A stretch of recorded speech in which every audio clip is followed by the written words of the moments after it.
इस quick revision video को देखने के बाद आप इससे एसोसिएटेड बिगिनर बॉक्स के क्वेश्चंस को अटेम्प्ट कर सकते हैं। यही इसका पर्पस है।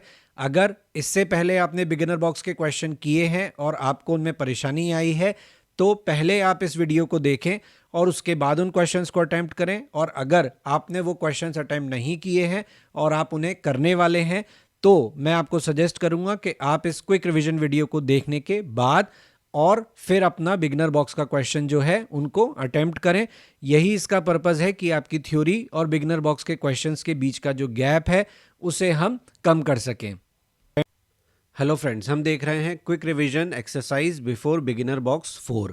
हमें क्वेश्चन में कहा है field line in an electric field is an imaginary line drawn in such a way that its direction at any point that is direction of its dash is the same as the direction of the field at that point. तो आपको बताना है कि आपकी field line पर आपकी tangent की direction आपको फील्ड की डायरेक्शन देती है या उस पर जो परपेंडिकुलर आप डालोगे फील्ड लाइन पर उस इंस्टेंट पर वो आपको फील्ड की डायरेक्शन देगा। अपना आंसर सोचिए।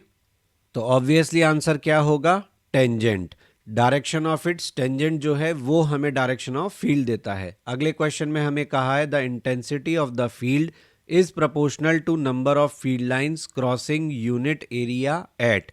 तो हमें कहा है कि जो इंटेंसिटी है फील्ड लाइंस की वो किसी भी यूनिट एरिया से क्रॉस होने के लिए किस एंगल पर होनी चाहिए। तो राइट एंगल पे होनी चाहिए या 0 डिग्री पर होनी चाहिए? क्या आंसर होना चाहिए आपके हिसाब से? Obviously right angle. हम जानते हैं कि फील्ड लाइन जो है वो एरिया के राइट एंगल पर होनी चाहिए, परपेंडिकुलर होनी चाहिए। अगले क्वेश्चन में हमें कहा है the value of flux of a close surface. एक क्लोज सरफेस का जो फ्लक्स होता है उसका value does not depend upon the distribution of charges. Charges के डिस्ट्रीब्यूशन पर डिपेंड नहीं करता, ना ही उनके बीच की जो डिस्टेंस है अंदर उस पर डिपेंड करता है। बी ऑप्शन में कहा है कि डिस्ट्रीब्यूशन पर डिपेंड नहीं करता लेकिन जो बीच का डिस्टेंस है उस पर डिपेंड करता है। सी में हमें कहा है कि डिस्ट्रीब्यूशन पर भी डिपेंड करता है, डिस्टेंस पर भी डिपेंड करता है। और डी ऑप्शन में हमें कहा गया है नन ऑफ दीज। तो बताइए क्या होता है फ्लक्स का वैल्यू क्लोज सरफेस के अंदर?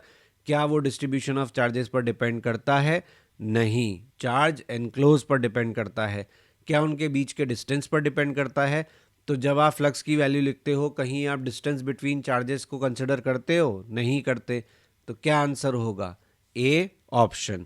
अगले क्वेश्चन में हमें कहा है the value of electric flux is zero in which of the following circumstances. कौन से सर्कमस्टेंसेज के केस में आपके फ्लक्स की वैल्यू जीरो होती है? तो पहला ऑप्शन है कि अगर आपका डाइपोल जो है वो एनक्लोज किया जाए क्लोज सरफेस से, magnitude of positive and negative charges जो हों वो इक्वल हों इनसाइड अ क्लोज सरफेस, या no charge enclosed by the close surface, और डी ऑल ऑफ देम। तो क्या आंसर होना चाहिए? इलेक्ट्रिक फ्लक्स का वैल्यू जीरो होता है कब? अगर डाइपोल अंदर रखोगे तो जितना प्लस उतना माइनस, टोटल चार्ज एनक्लोज क्या हो गया? जीरो। तो आपका ये ऑप्शन सही है। बी में भी आपको यही बात बोली है कि जितना आपका पॉजिटिव चार्ज का मैग्नीट्यूड है उतना ही आपका नेगेटिव चार्ज का मैग्नीट्यूड है, तो भी आपका इलेक्ट्रिक फ्लक्स क्या होगा? जीरो, क्योंकि चार्ज एनक्लोज क्या होगा? जीरो। फिर सी में आपको कहा है कि कोई चार्ज ही एनक्लोज नहीं किया, तो ऑब्वियसली अगर आपने चार्ज एनक्लोज किया और टोटल चार्ज जीरो हुआ तो भी फ्लक्स जीरो होगा, और कोई चार्ज एनक्लोज नहीं किया तो भी आपका फ्लक्स क्या होगा? जीरो। तो क्या आंसर होगा हमारा? All of them. अगले क्वेश्चन में हमें कहा है the total flux linked with a close surface is times the charge enclosed by the close surface. तो टोटल फ्लक्स का हमें फॉर्मूला मालूम है। टोटल फ्लक्स होता है Q enclosed upon epsilon not. तो फ्लक्स जो है वो किसके टाइम्स हुआ? क्यू एनक्लोज्ड के कितना टाइम्स किया हमने? 1 अपॉन एप्सिलॉन नॉट टाइम्स। तो कौन सा ऑप्शन हमें आंसर दे रहा है? एप्सिलॉन नॉट गलत, 1 अपॉन एप्सिलॉन नॉट बिल्कुल सही। तो जितना चार्ज एनक्लोज है उसका 1 बाय एप्सिलॉन नॉट टाइम्स आपका टोटल फ्लक्स होता है। अगले क्वेश्चन में आपको कहा है flux through Gaussian surface is dash its shape independent of dependent of. क्या होता है फ्लक्स? गॉसियन सरफेस की शेप पर डिपेंड करता है। तो आपने फ्लक्स के फॉर्मूले में कहीं भी गॉसियन सरफेस की शेप का डिस्कशन सुना? आपने किसका डिस्कशन सुना? चार्ज एनक्लोज का। तो क्या होगा, गॉसियन सरफेस की शेप से कोई फर्क पड़ेगा? कोई फर्क नहीं पड़ेगा, चार्ज एनक्लोज से फर्क पड़ेगा। गॉसियन सरफेस तो हम अपनी कन्वीनियंस के लिए ड्रॉ करते हैं।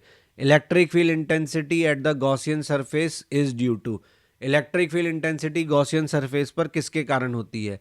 जो चार्ज अंदर है उसके कारण, जो चार्ज बाहर है उसके कारण, या सभी चार्जेस के कारण जो अंदर भी हैं और बाहर भी। तो देखिए, फ्लक्स अंदर वाले चार्जेस के कारण होता है, लेकिन इलेक्ट्रिक फील्ड इंटेंसिटी तो आपके अंदर वाले चार्जेस और बाहर वाले चार्जेस सभी के कारण कंसिडर किया जाता है। Now go ahead and solve your beginner box 4।